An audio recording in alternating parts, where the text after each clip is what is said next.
امیر المؤمنین مولا علی علی، امیر المؤمنین مولا علی علی۔ امیر المومنین حضرت علی علیہ السلام کے خطبات عالیہ نہج البلاغہ کے باب المختار میں حکم امیر المومنین علیہ السلام ہے۔ حضرت علی علیہ السلام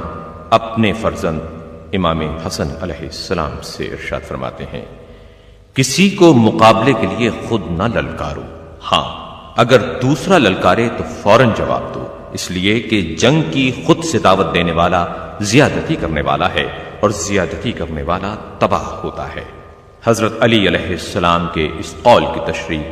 علامہ رضی نے نہج البلاغہ میں یوں کی ہے، مقصد یہ ہے کہ اگر دشمن آماد آئے بیکار ہو اور جنگ میں پہل کرے تو اس موقع پر اس کی روک تھام کے لیے قدم اٹھانا چاہیے اور از خود حملہ نہ کرنا چاہیے، کیونکہ یہ سراسر ظلم متعدی ہے،